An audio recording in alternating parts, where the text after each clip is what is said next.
प्रदेश में लगातार मानसून जारी है, जिसके चलते जगह जगह पर लैंडस्लाइड की तस्वीरें जो है देखने को मिल रही हैं और पहाड़ी दरकती हुई नजर आ रही है। इसी के साथ मंडी की बात की जाए तो मंडी में भी कुछ दिन पहले ही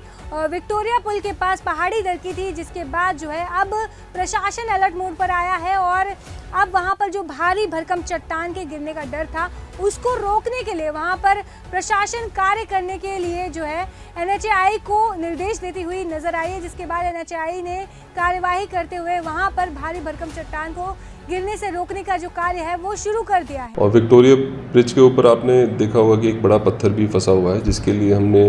अभी हाल फिलहाल में शॉर्टक्रीटिंग का कार्य भी किया है, जिसमें हमने स्पेशल शॉर्टक्रीट मशीन मंगवा के वहाँ पे पूरे में शॉर्टक्रीट कराई है और इसको स्टेबलाइज करने के लिए वहाँ पे मेजर्स लिए गए हैं। सेम इसी तरह से विक्टोरिया ब्रिज के बिल्कुल सामने लास्ट 2025 में एक बड़ा पत्थर आके रोड पे गिर गया था। रोड बंद हो गया था, रातों रात उसे हटाने के बाद एक हैंगिंग बोल्डर ऊपर अटक गया था, जो कि बहुत बड़ी रॉक थी, जिसके लिए अनसेफ्टी का हमेशा बना हुआ था। तो उसको DC साहब के रिक्वायरमेंट पे हमने उसको पूरा स्ट्रक्चर लगा के ब्रेस्ट वाला लगा के पहले ही सेव कर दिया था, लेकिन इस मानसून में फिर उसका खतरा महसूस करते हुए दोबारा से उनका हमारे को इंस्ट्रक्शन आया था कि इसे और सेव किया जाए। तो हमने उस हैंगिंग बोल्डर को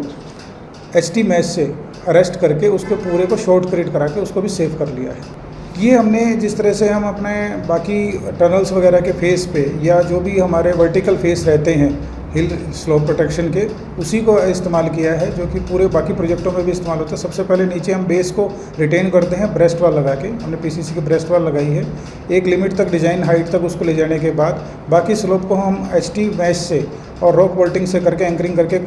अरेस्ट कर लेते हैं। लेकिन इसी बोल्डर के लिए, क्योंकि एक पर्टिकुलर एक ही बोल्डर का इशू था वहाँ पे, तो हमने HT मैश लगाया, हाई टेंसाइल मैश लगा के स्टील मैश से उसको अरेस्ट करने के बाद उसे कंक्रीटिंग कर दिया है, शॉर्टक्रीट से उसे कवर कर दिया है। अब उसकी सेफ्टी के लिए कोई इशू नहीं रह गया है।